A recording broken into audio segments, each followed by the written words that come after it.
Beautiful Katlichhara Facebook পেজের দর্শকদের জন্য একটি হৃদয় বিদারক খবর। বদরপুরে ভূমিধসে পড়ে একই পরিবারের 5 জনের মৃত্যু। শোকের ছায়া এলাকা জুড়ে। গত মঙ্গলবার রাত 12:30 নাগাদ করিমগঞ্জ জেলার বদরপুর এংলাবাজার তাজুরতল বেন্দারগোল গ্রামে ভূমিধসে পড়ার ফলে হতদরিদ্র আব্দুল করিমের স্ত্রী রহিমুন নেসা 55 বছর, মেয়ে সাহিদা খানম 18 বছর, মেয়ে জাহিদা খানম 16 বছর, মেয়ে হামিদা খানম 11 বছর, নাতি মেহেদি হাসান 3 বছর, এক অবুঝ শিশু সহ ভয়াবহ ভূমিধসে একই পরিবারের 5 জনের মাটি চাপা পড়ে মৃত্যু হয়। মৃত বৃদ্ধ মহিলা রহিমুন নেসার মেয়ে সাহিদা, জাহিদা ও হামিদা। মেহেদি হলো মহিলার একমাত্র নাতি। রাতে অন্য একটি ঘরে তাদের বাবা ও আরেক মেয়ে হঠাৎ একটি মর্মান্তিক শব্দ শুনতে পান। এরপর বাবা দেখেন যে সবাই মাটির নিচে চাপা পড়ে আছে। তিনি সঙ্গে সঙ্গে অন্যদের খবর দেন।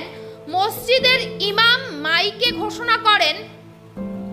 লোকজন জড়ো হয়, প্রশাসন আসে এবং রাত 2টা নাগাদ প্রশাসন সমস্ত মৃতদেহ উদ্ধার করে। পুরো গ্রাম কান্নায় ভেঙে পড়েছে। প্রশাসনের লোকেরা এসে সমস্ত মৃতদেহগুলো হলুদ পলিথিনে মুড়িয়ে রেখেছে। এই প্রতিকূল আবহাওয়ায় ও মুষলধারে বৃষ্টির সময়ে সবাইকে বিশেষ সতর্কতা অবলম্বন করার আহ্বান জানাচ্ছি আমাদের পেজের পক্ষ থেকে।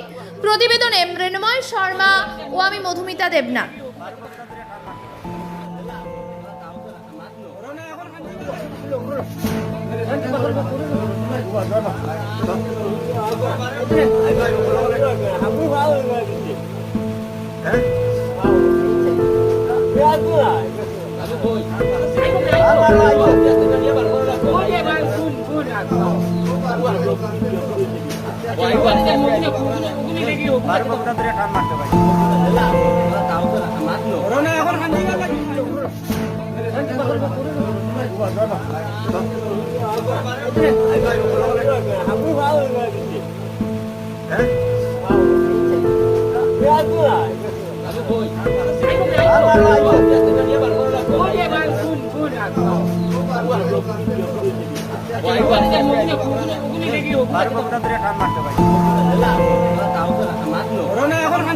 এখন